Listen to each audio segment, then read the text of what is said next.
Good morning to everybody. I am Dr. Selvakumar, Head Department of PG Commerce, ANJA College, Sivakasi. I am happy to welcome all of you for this video lecture titled on Theories of Dividend Policy. This is one of the important concepts in the subject Dividend Policy. Theories of Dividend Policy. In this video content, we limit our discussion with the model suggested by the Modigliani and Miller. Okay, this is my official email ID. Okay, that is Selvakumar@gmail.com. You can find me through this email. Okay, before discussion on the theories of the dividend policy, first of all, we want to understand what is dividend policy. I think everybody you know that the dividend policy is a policy of a particular company which defines the procedure to pay the dividend to the shareholders. It decides the parameter for paying the dividend to the shareholders. I think you know that what is the dividend? Dividend is nothing but the return to the equity shareholders. A portion of the profit is generally given as a return to the equity shareholders. Okay, coming to our main discussion, okay, that is the theories of dividend policy. Before that, I can ask one question to the listener, that is why the company has to pay the dividend to the shareholders. As a student of the commerce discipline, okay, we know that the reasons for paying the dividend to the equity shareholders. Okay, the equity shareholders are the capital providers to the company. Okay, therefore, generally, that is the equity shareholders expects return for their capital. Okay, for that the company earns profit from the capital provided by the shareholders. Okay, from that profit, that is a portion is distributed to the equity shareholders as a return. Okay, if the company is not paying a return to the equity shareholders, then automatically the shareholders are disappointed and they ready to sell their shareholdings in the open market and invest some other shareholdings, some other shares of the company, which gives maximum return to the shareholders. Therefore, the payment of the dividend, okay, is somewhat mandatory, somewhat important to the company to maintain their shareholders, to maintain their value of the shares in the open market. Okay, theories of the dividend policy. Here there are the two group of theories. There is one is irrelevance of dividend and another one is the relevance of the dividend. Okay, what is the irrelevance of the dividend? Okay, there are so many financial analysts. Okay, they give their theories regard with the dividend policy. That theories are grouped into two concepts. One is called as the relevance concepts and another one is irrelevance concepts. The irrelevance concepts argue that there is a close associations with the dividend policy as well as the value of the firm. And the other end, the relevance policy, the relevance concepts, which explains that there is no relationship, there is no associationship between the dividend policy as well as and the value of the firm. This is what they called as the irrelevance of the dividend and the relevance of the dividend. The irrelevance of the dividend. According to this concept, there is no relationship between the payment of the dividend and the value of the firm. This is what I explained earlier. Irrelevance to the payment of the dividend and value of the firm. And who primarily support these concepts of the irrelevance of the dividend? There are the two management scientists, that is the financial scientist, the Modigliani and Miller. Okay, their photos are shown here. The first one is Modigliani and the second one is the Miller. Okay, both of the Nobel orators. Okay, the Modigliani got the Nobel Prize for economics in the year 1985 and Miller got the Nobel Prize in the year 1985 for their valuable contribution in the subject of the financial management.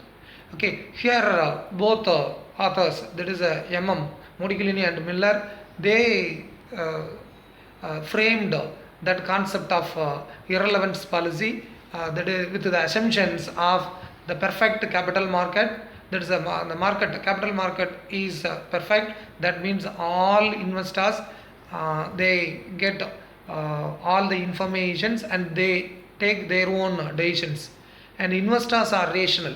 Okay, here investors are rational, they take the decisions scientifically, and there is no tax.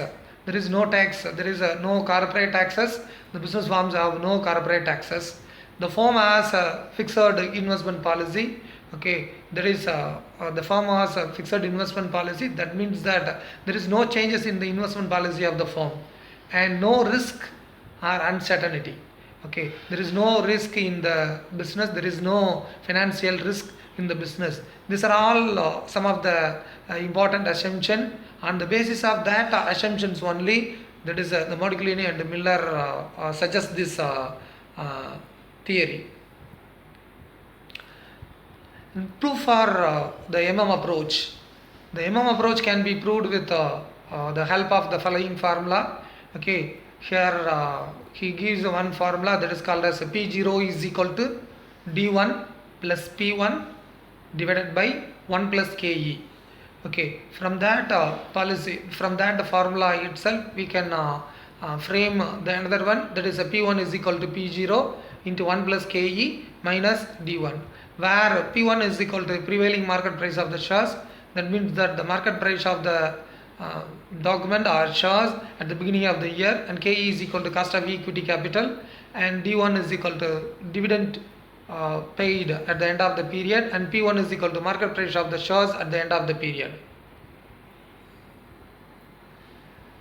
Okay, the formula discussed in the previous slide.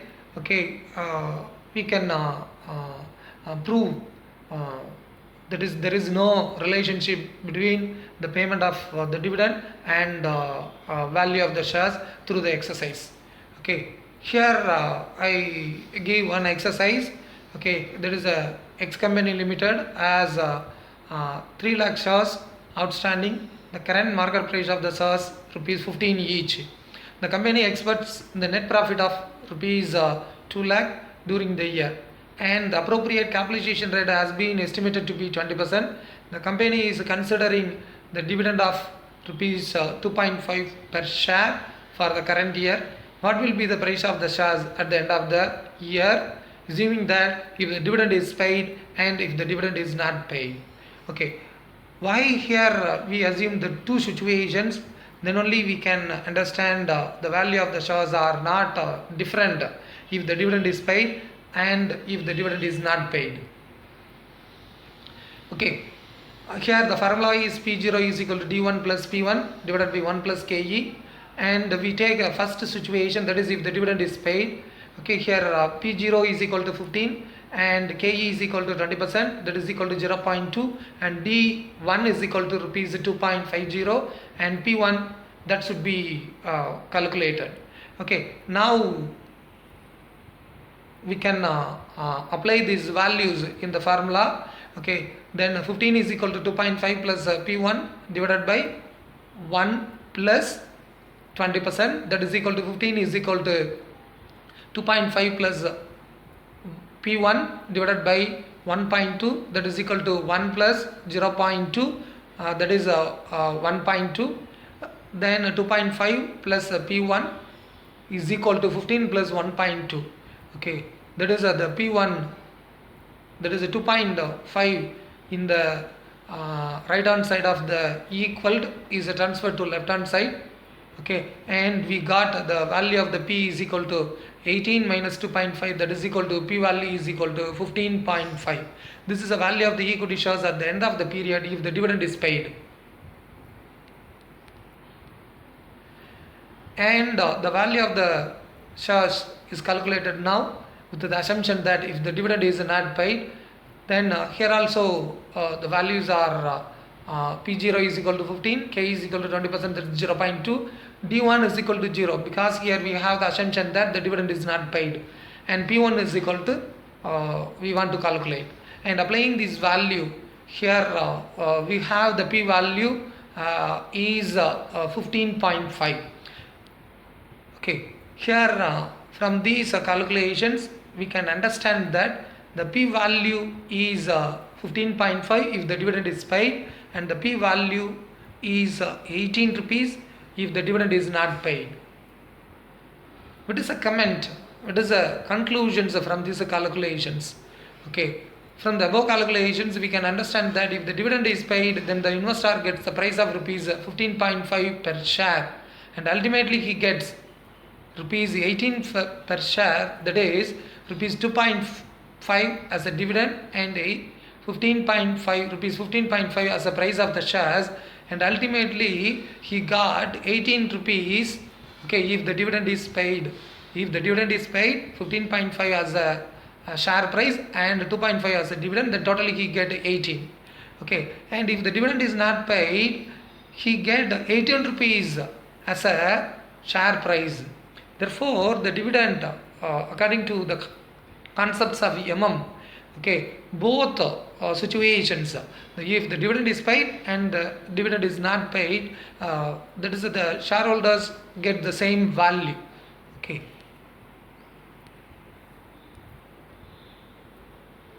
then for this video presentations, my special thanks to the people who made and released these Avaxam resources for free. There is a presentation template by Slates Carnival, and R-Direct mobile app for making this video, and YouTube for publishing this video. Thank you for your patient listening, and I hope this video content is very useful for your the proper understanding of the concepts, the theories of the dividend policy. See you meet again with some other title. Thank you once again.